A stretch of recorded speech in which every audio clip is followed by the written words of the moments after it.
Circle Time Magazine is a professional development talk show for early childhood educators. This show gives real-world examples of teaching and learning in a variety of early childhood education settings. Ideas for using appropriate and accessible materials. Every episode has tips and methods for you to try out too.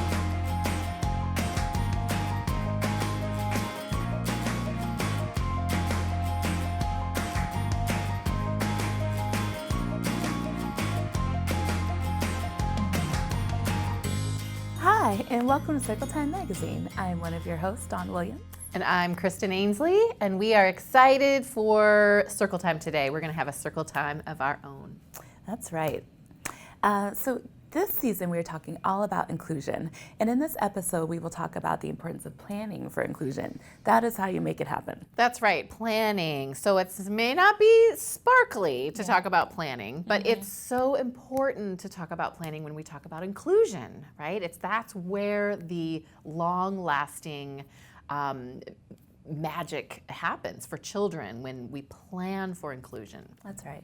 We've broken down this episode's learning objectives into categories of how to provide access, participation, and supports, all through planning.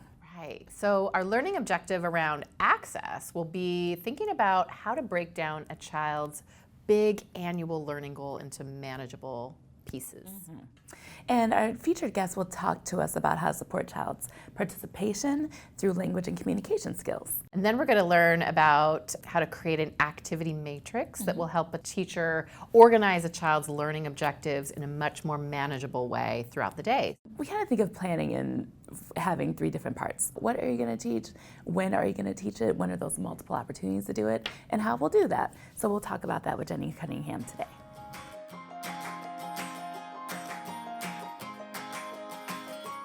Hi, Jenny. Welcome to the show. Thank you for inviting me. We are so glad you're here. Dr. Jenny Cunningham is a researcher at the College of Education at the University of Washington, and her work focuses on early language and social emotional development in young children with or at risk for disabilities. We are so excited today to talk to you, Jenny, about inclusion, of course, and supporting children's communication and language in the classroom and all the great strategies that a teacher can do. So one thing for teachers to plan around are a child's objectives and their goals. So they can come from a document, especially a child with a developmental delay. They'll come from a couple different places. If a child is in Birth to 3 program, they'll come from a document called an IFSP, and that stands for an Individualized Family Service Plan. And that's, again, for children birth to 3. And then the other document they could come from is called an IEP, which stands for an Individualized Education Plan. And that would be from age 3 to 21. So that's kind of what we're talking about if we talk about an IEP goal or an IFSP goal. Can you give us some examples of what a speech and language objective might look like? Yeah, it's a great question. So speech and language covers so many different skills. So there's a lot of different things that you might see on an IEP or an IFSP, things that may be related to the specific types of language that a child might be learning how to use, or certain contexts that a child might be using language, in a social interaction. So lots of things might be represented on there, but they're written with very specific skills in mind. So you might see something along the lines of, Tyler will use different subject-verb combinations in conversations across 3 different settings, or Jessie will increase her mean length of utterance from 1 word to 3 words, or Tyler will use independent verbal requests to ask for a preferred item across 3 consecutive days. So they're very specific and have really specific goals and kind of end marks written into them. They really are specific. Yeah. So I'm thinking about, so I know these goals, and I'm trying to figure out what I'm going to do at small group time to support these goals. But those can be pretty broad. Right. They're specific. There's some words I didn't quite know. So what do I do? Yeah, these are written with a team, and so and you're not you're not responsible for these on your own. And so a really important thing to do is to talk amongst that team and talk to the service providers and the people who have that expertise that have written those goals in and know all the different specific words and language that gets written into those goals, and just get everybody on the same page. Because if we think about something like mean length of utterance, when I was talking about that that other goal before. Sounds like a really specific term, but it really just means the average number of words a child is using when they make a statement or ask a question. And that's something that, you know, we can all address and be working on in conversations with that child. Right, and trying to increase that, right? Exactly. Always, as Exactly. teachers do. Yeah, and we can do that with our modeling and our conversations. There's probably lots of things that, you know, everyone's already doing in their classroom that's supportive of those IEP goals. So a great place to start is just to get on the same page and know what all of those technical things mean with the way they're written in that formal document. Great. And then we also think about breaking it down into smaller parts so that we can identify the times of day where we already are providing great opportunities for kiddos to practice a lot of different skills. And when we break down their and child's individual goals, it really can help us be really systematic and thoughtful about when we're going to provide extra support and practice for them. Yes, we've got some strategies on how you can break it down. That's right. Let's talk about breaking down goals.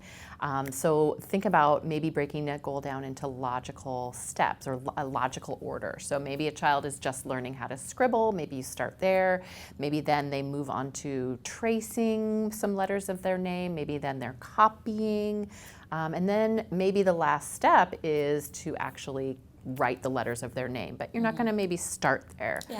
Another example of breaking down goals are step-by-step breaking down. So think about the hand washing routine that we all do in the classroom over and over again.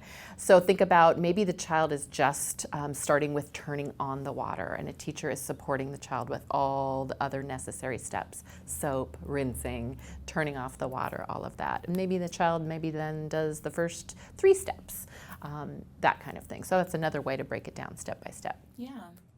Another way you can break it down is to break things into smaller amounts. So let's say there's a bigger goal of having a child sort colors in a collection. So maybe you just start with 2 colors, then maybe 3 colors, then maybe 4 colors. So there's just smaller amounts to work through. Given all these different ways to break down a goal, how do we do that with some of the communication goals you mentioned? Yeah, so we think about it just the way you were just talking about. So keeping that end of the year goal in mind, we know where we want to go, but breaking it down into either smaller pieces to make it a little bit more manageable in the moment, or during a specific time of the year, or by offering different levels of support. So if we think back to that example I gave of a goal for a child that's going to use a certain skill across 3 different contexts. Well, if it's something that they're not already doing by themselves, 3 different contexts might sound kind of like a daunting goal to start with. So we might pick just one and start there.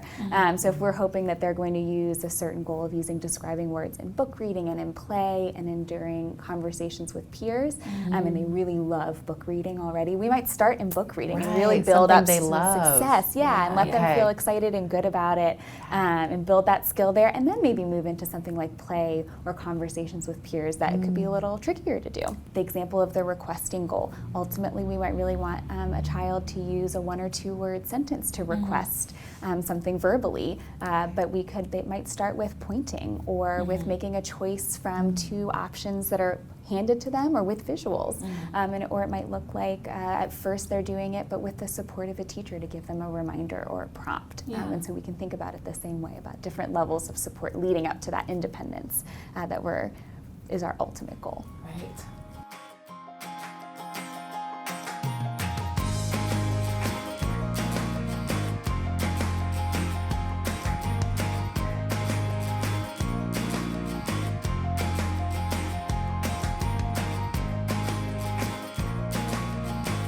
So, what do we do for a child who is not yet communicating in a way that maybe their goal is to maybe use verbal communication? Maybe they're not there yet.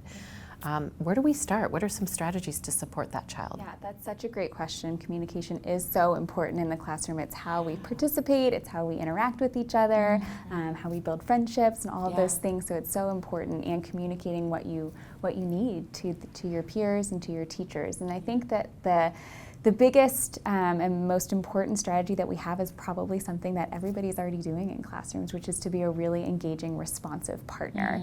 Language learning happens most of the time in conversations with kids and adults, and it's conversations about things that kids are excited about and find interesting, and during their ongoing play and activities. So just the first place to start is to jump in there and get involved in that play and those conversations. So be on the kids' level, match their affect. If they're excited, get excited with them. If they're having a kind of a calmer, quieter day, you can bring your affect down with them. Really using those kinds of strategies to help get yourself into those conversations so that once you get a conversation going, you can use some specific strategies to think about how to respond to a child that might give you an opportunity to model or help them practice a skill that shows up in one of their IEP goals. That's great. Yeah, I mean, starting where they're at, getting them excited about even engaging with you. Yeah.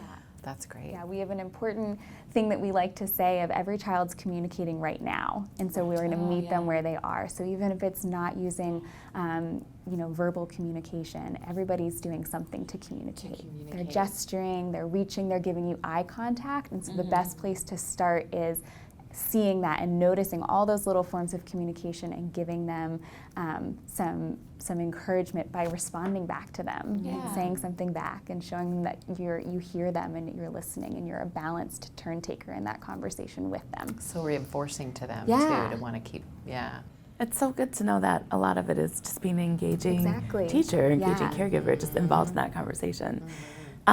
So how do you respond to a child in a way that supports their communication goals? Yeah, so I think that we really think about ways where we can be modeling the kinds of skills that we're seeing show up in their IEP or show up in their goals.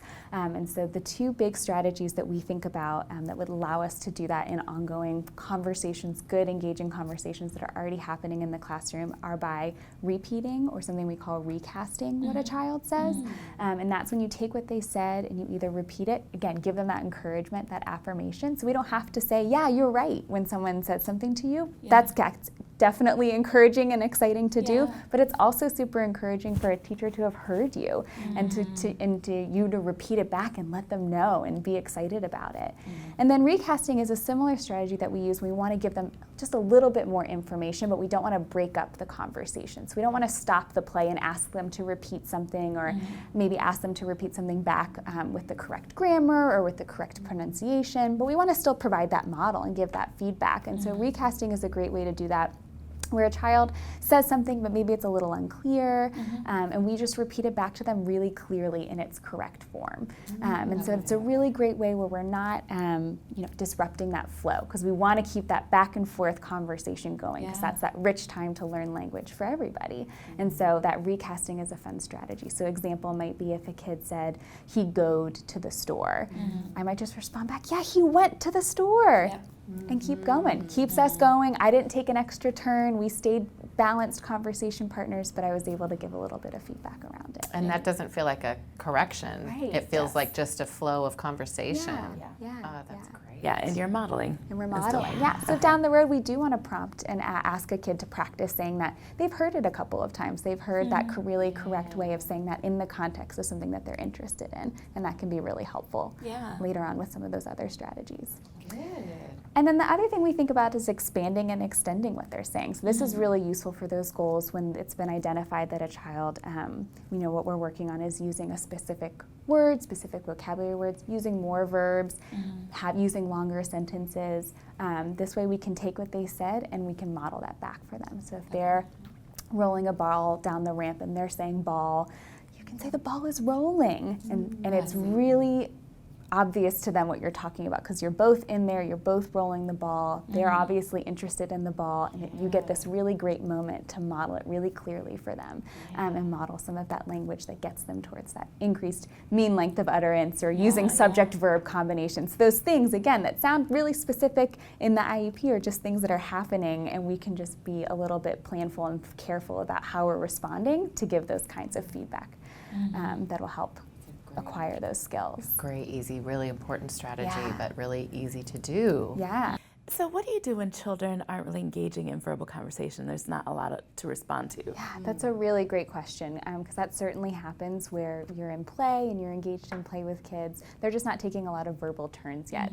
And so what can we do to maintain that back and forth, that natural engaging back and forth exchange with the child, but still model some things that are relevant to their goals and to their communication development. And so we've got a couple of strategies that we like to kind of go to, and I think the first one that we think of that really helps us maintain that back and forth exchange is called mirroring and mapping. Okay. And so what we do there is we use the kids' play turn as their kind of like their verbal turn. So we respond to it like they said something, or like they gave us some eye contact or a gesture or something for us to respond to and map our language on top of.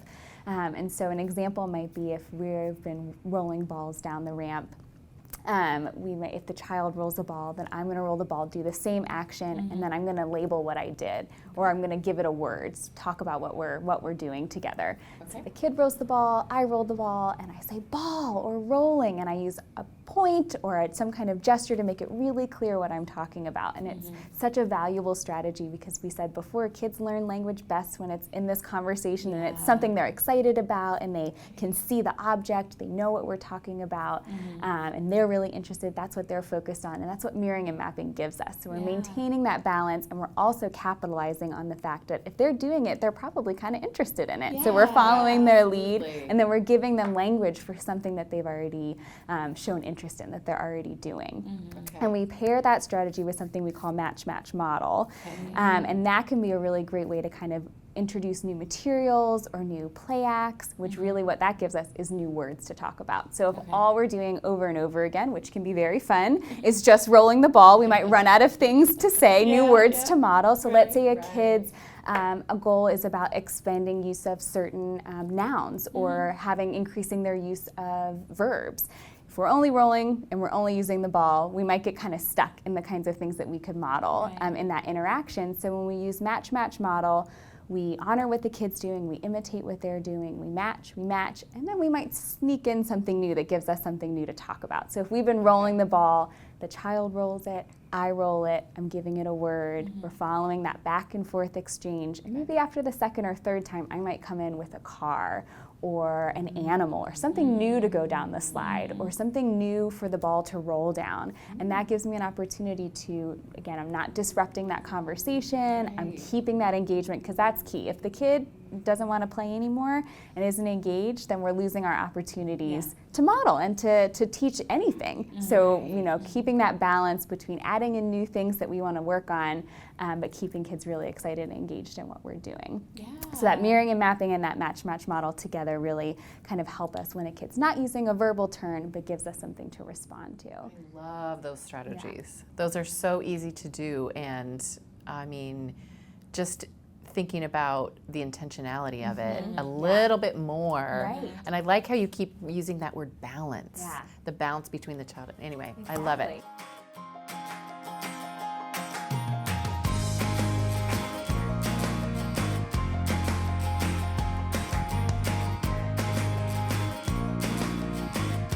So now that we have a goal broken down and we've got some strategies on what to do, how do we make this happen? It's all in the planning. That's where the magic is. It's in the planning. It's magical planning. It is. So that magic that takes a lot of work. Yes. Yeah. Right? Yeah. You are the teacher's the one that's magical. Right. That's right. Because it is all that comes into the planning. That's right. And so you think about, when do we teach it? How do we teach it? And how many times a day? How do we make all of this happen so that children can meet their goals? Right. And you might use an activity matrix for that.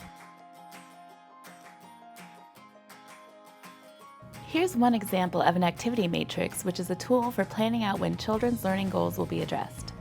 The row across the top is for names of the children. The column on the side lists the daily routines. The strategies or activities you will do to address the child's learning goals go in the corresponding boxes.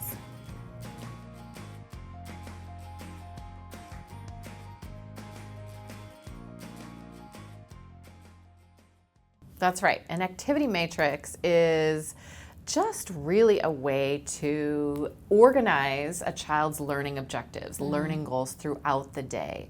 It's a visual way to organize it, and really can create a much more effective way to teach goals throughout the day. So again, a way to organize it. It really can maximize a learning time, because with the planning in place, knowing, okay, I'm going to work on This language goal, I'm going to use match model, I'm going to, roll the ball. I'm probably going to do that during playtime. I might not worry about that at arrival time, or I might not worry about that at snack time, but I'm really going to focus that at center time. And that would be a way to put it on my matrix. Well, a matrix is also a great way to communicate the goals to everyone else who's in the classroom. Yes. So if the speech language pathologist comes in and provides some services, or if you've got assistant teachers, it helps everyone be aware of what those goals are and what we're working on. It also can match the child's learning objective to activities that you're already doing. So it's a way for you to check to ensure that you are actually working toward those goals, and evidence of it if you're writing the plan down.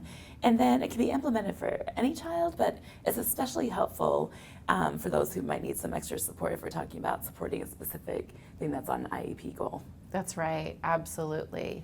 And I think a tip too is to start small. So maybe one or two children to start with an activity matrix. I would know when I started teaching, I would put all of the children's goals and objectives, and it became something that was not helpful for me at all. Let's take one of these goals that you were talking about. Which one should we focus on? I think we can think about that requesting goal. So requesting a highly preferred item, using that verbal turn to request a highly preferred item.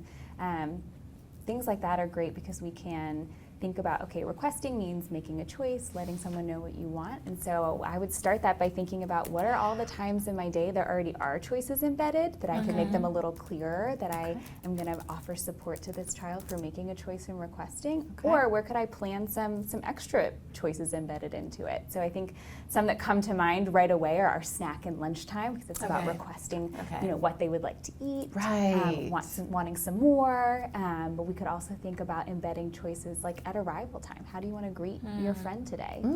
Talking about, I want to give a hug or a high five. Making that an exciting part of your routine in the morning, where it's this fun thing where you get to pick, how to say hello to somebody. So we could think about that at arrival. Same kind of idea for if it's a kiddo who loves songs or a certain dance or activity at circle time. You could make it so that it's their job a couple days a week to be the song chooser.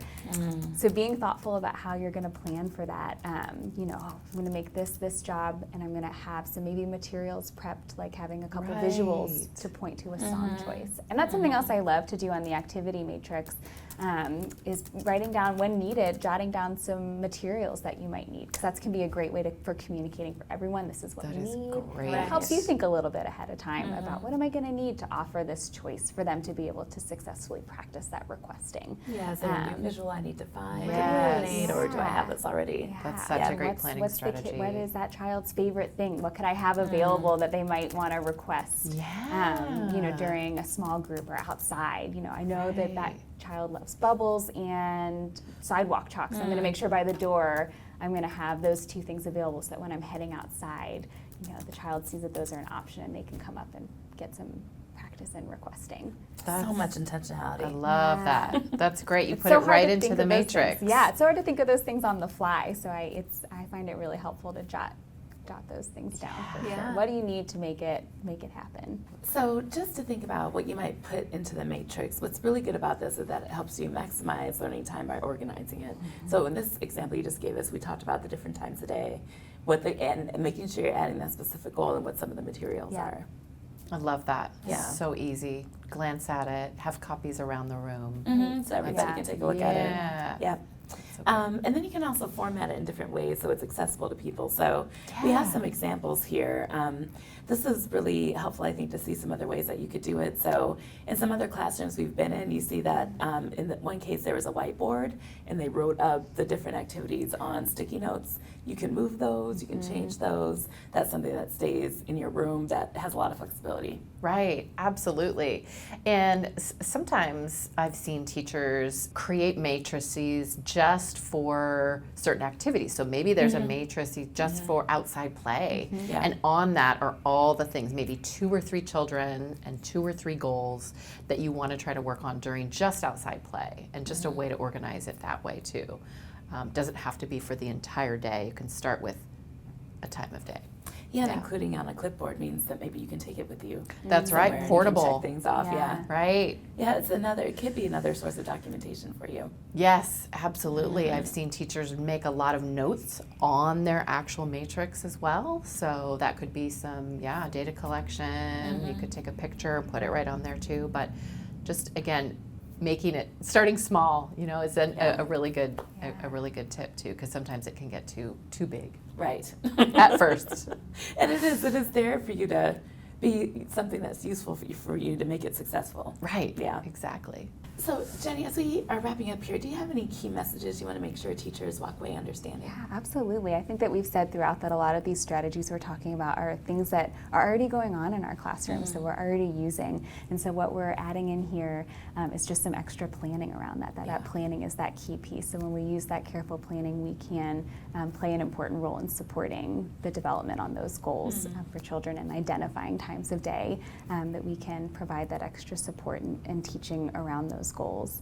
And then for communication, just that it is such an important piece of interacting and participating and being an active participant in the classroom when we're, interacting in storybook reading and in activities and play. It's this really important piece. And so remembering that every child is communicating now, and that what we can do is be really responsive and thoughtful about meet them where they are, and then have some good strategies in our back pocket for extending it even further. Yeah. Love it. Awesome. Thanks, Jenny. Thank you. Thank you so much, Jenny. So breaking down goals and thinking about an activity matrix to use for when you're planning are really helpful. Really helpful. But then once you are into the teaching of it, you might have to think about assessment. Right. And you might ask some questions about, what am I teaching? Yes. What is the child getting? Is what I'm teaching right now working? Does the child need more? Or is the child ahead of where we thought he or she would be? Right. So then those might be some things you're thinking about as you're assessing, and then it might be time to adjust. Right. So there's a whole other part of planning that's this teach, assess, adjust cycle that once you're actually trying things, you see how it's working, you adjust, and then you plan again. That's right. That's right. And so we're going to go right into that assess piece that you just talked about. We're going to watch a video from a teacher named Whitney, and she is going to talk about a really awesome, innovative way that she takes data in her classroom. She gets everybody on board. We haven't seen this way of doing things before. We're excited to show you. So let's watch.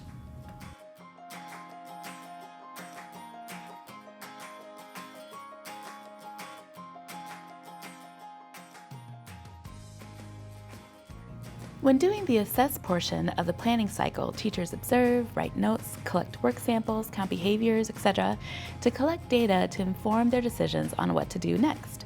Let's watch Whitney describe how she has streamlined this process.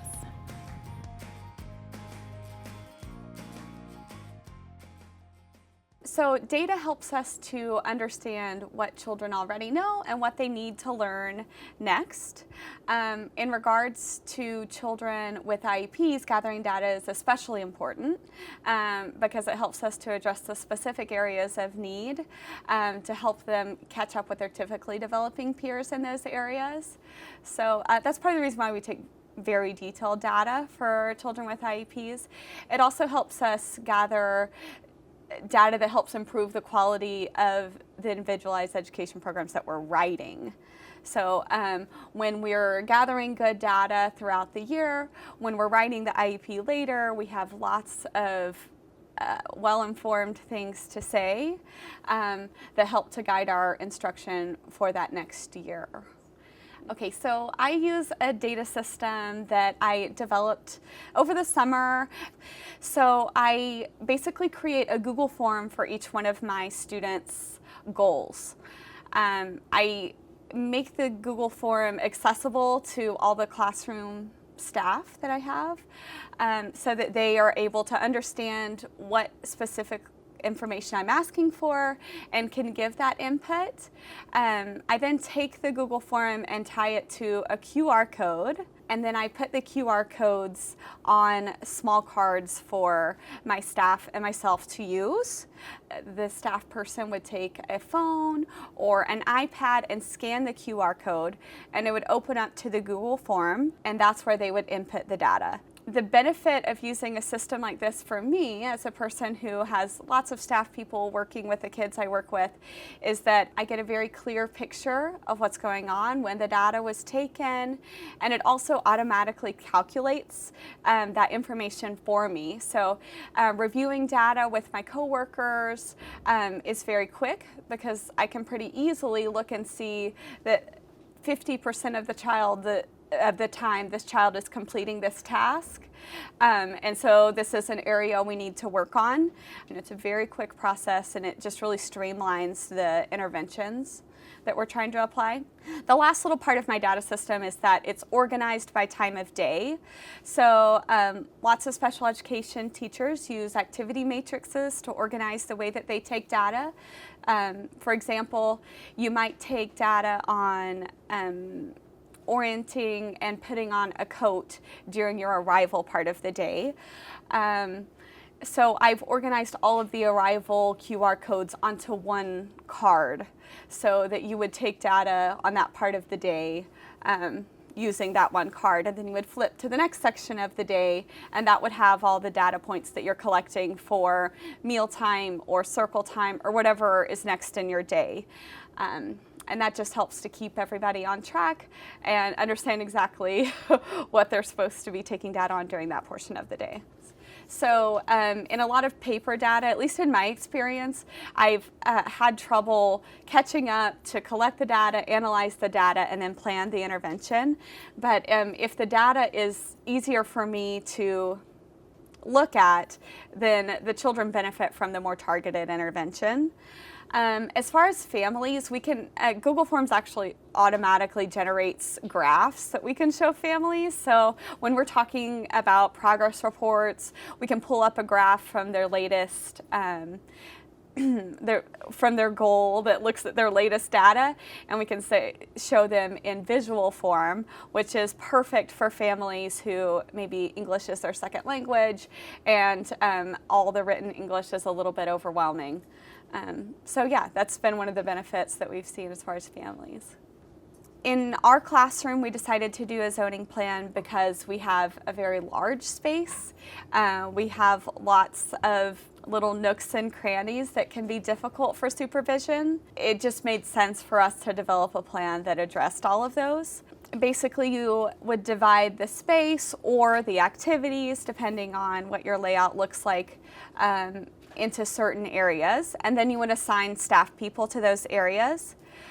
Yeah, the whole teaming aspect is also important when we're talking about zoning, and we're talking about data collection too. The other part of it is that we wanted to make sure that we were rotating staff, and that staff were getting to see all areas of the classroom and all children. It can be really easy to fall into patterns, just like children do, in regards to our behavior in the classroom. And having the zoning assignments gave everyone a little bit more purpose. So not only are they seeing other parts of the room, they're getting experience with supervising other parts of the room, they're also taking ownership of that area a little bit more, because they realize, oh, I am here in zone 2, I'm responsible for all of these things, and yeah, it just empowers everybody a little bit. But when we empowered everyone else to take the data too, in a way that they saw as kind of fun and innovative, then they took a lot of ownership in it. We saw a lot more instruction in all of the areas throughout the day, because they had the opportunity to do it and to know about it and to see how the process works. So I continue to be impressed at Teacher Whitney for multiple things. Seriously, it was amazing that she came up with this, and it really works. It really works. Like, it's such an innovative strategy using Google Docs and QR codes that help keeps everyone on board as they're working all towards one child's goal. Yeah. Such an effective, helpful strategy. I love how she talked about the other teachers in her classroom really kind of taking ownership and being able to use it as well in the areas that they're teaching in. Yeah. Yeah, I love it. And it's time for some circle time magic. That's right. We are going to talk about some quick tips to make your circle time more effective, more meaningful.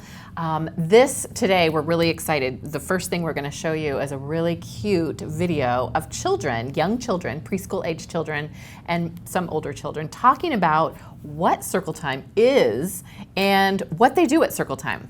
So let's watch. What's circle time? What do you do at circle time? We sit on our pockets. Yep. What do you learn at circle time? We learn about numbers. Turn on. And I think I read books, watch movies. Do you learn about new words? Yeah. What kinds of new words have you been learning about? I don't know. Circle. We read a book. Mm-hmm. We read a book and sit down, and we do I don't know what it's called. What do you like about circle time? Every time we draw that. I like it about we playing with the spider. Yeah. Because she's Like so that cute. spider. She's so cute. Circle time? Circle time. Well, And this is sitting where we're, down yeah, we're sitting down here in circle time. on the carpet. Yeah. But not in seats like these. But Luna sees and these because she cries every time. Circle time. Yeah, what do you do at circle? When we read a good book and we look at the picture. What happens when your teacher says, it's circle time? What do you do? And we sit down. And listen to the teacher. Mm-hmm. And be quiet. Yeah. And be listen. All the kids is quiet. And you can make so happy and you play. What did we do this morning at circle time? Read a book. We read a book. Well, that was pretty telling.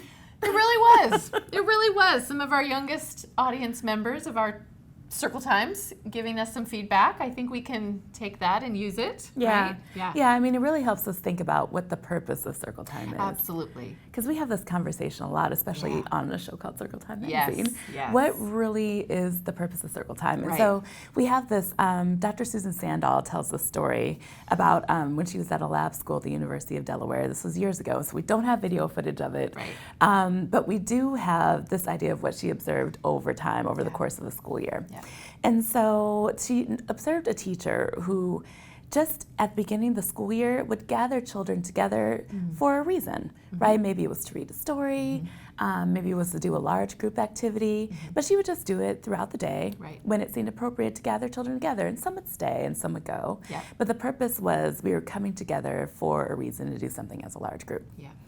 Then, about midway through the year, she suggested doing circle time at the beginning of the day where everyone came together and did a larger group activity, but it was more of a set time that was established by midpoint of the year. Right. And without really having a set circle time all year long, start on day one, the children really had a meaningful purpose around circle time, which was to gather together to Right. do something, whether it be some big fun activity or maybe it was reading, but there was a distinct purpose for that and not just we're going to sit down every day and talk about the weather. Right, and she sort of let them practice that throughout the year, building up to that kind of a little more formal circle time, and they didn't even really realize that they were having circle time because they were just gathering together for a fun activity, but yeah, it was really effective. Right, right. So if you might be struggling with circle time and feeling like children aren't sitting the whole time or they're not staying still, maybe teaching a whole lesson isn't the best time to do for a large group activity. Maybe that's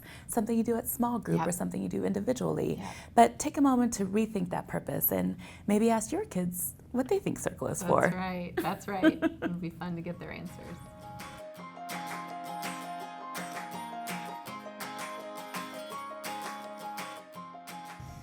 Now it's time to let's modify it. Let's modify it. So this is a quick segment where we give some tips that are really about curriculum modifications. Yeah. And those are things that you might make little small changes that have a big impact on a child's access and participation to the curriculum. That's right. We're going to watch a video now of Gail Joseph talking about her very favorite curriculum modification called invisible support. Let's watch. My favorite curriculum modifications to talk about is this one that we call invisible support.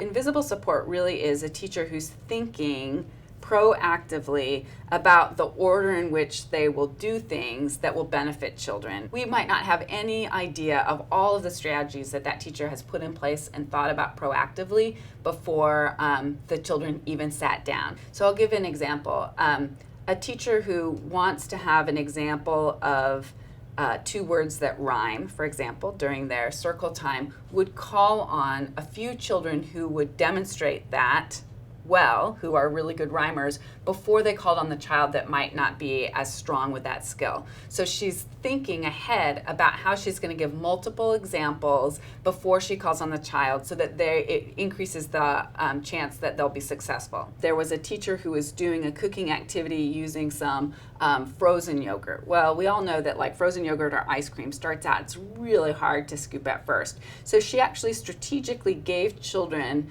turns in which the first child that was scooping had really great fine and large muscle control and could do that even though it was exerting some effort. It was at the right level for that child to be able to do it.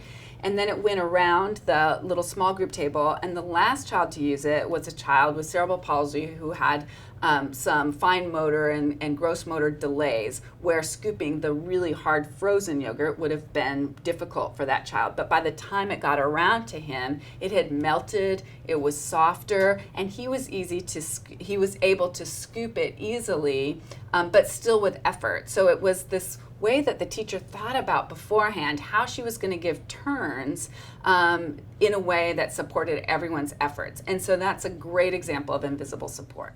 I can really understand why that's one of Gail's favorite strategies. It's so about planning that really is invisible. Right, it absolutely is, and it does take, like you said, it does take planning. It doesn't just happen that way. I love those stories that she talked about because the planning happened, the activity then happened, and the children gained their skills based on that. Yeah. So that's great. Well, Angie's coming up next, and that's our All About You segment. That's right. Stay tuned.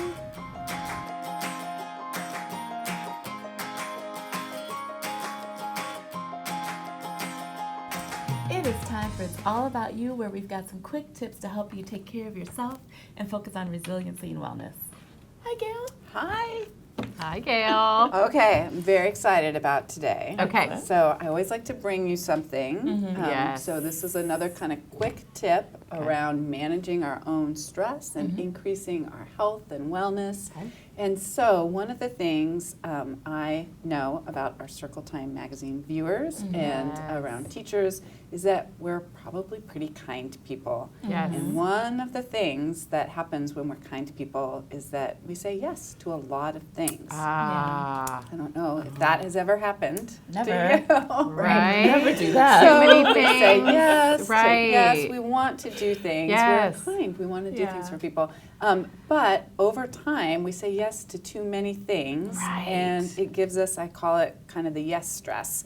So we get ourselves into some stress because we've taken on too many things. We've said yes to too many things. Okay. And before you know it, you look at your calendar, and it's filled with all kinds of obligations, and there's too little time for you to take care of yourself or for you to do things thoughtfully. And I know we've talked about the importance of planning around inclusion and around supporting children. And if you don't have enough time to do that thoughtfully, it's going to feel stressful too. And so we have to try and figure out a way to get around the yes stress. So I brought you each a little something. So Oh my God. that's one for you. So I don't know how this will show, but yes, two letters. And they spell either on or no.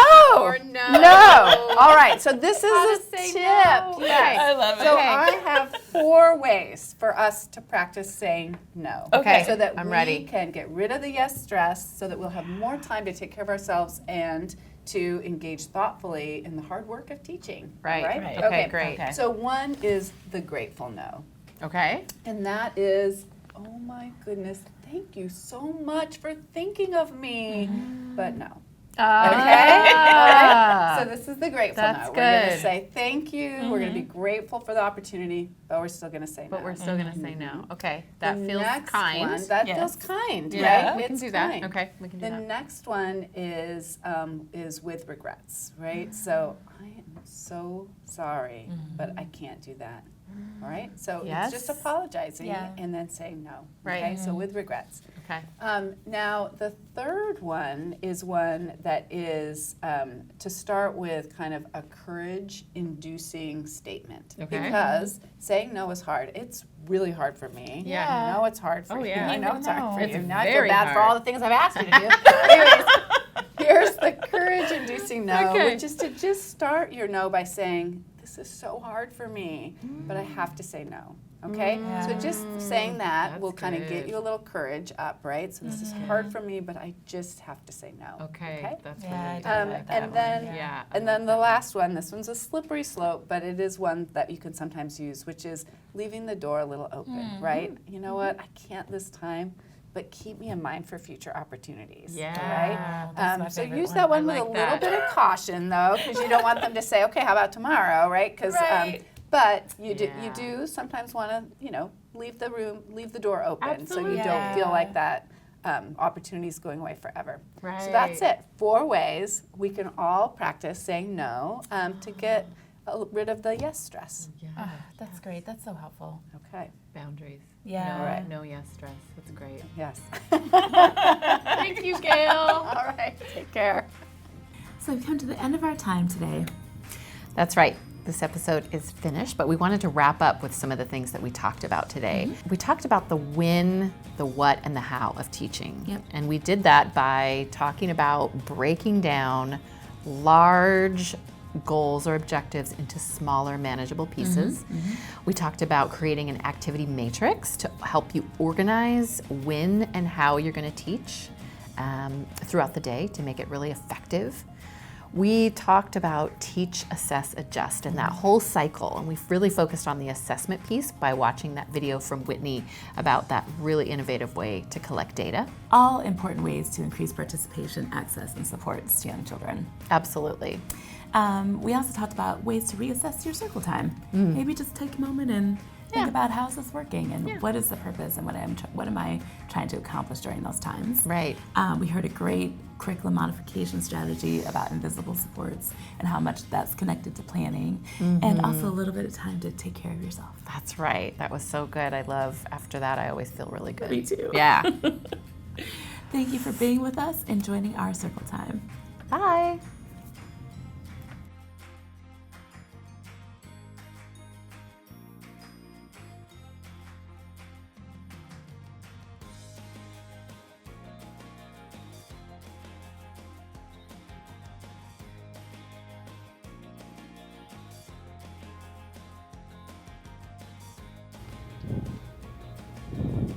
What did we do this morning at circle time? Read a book. We read a book.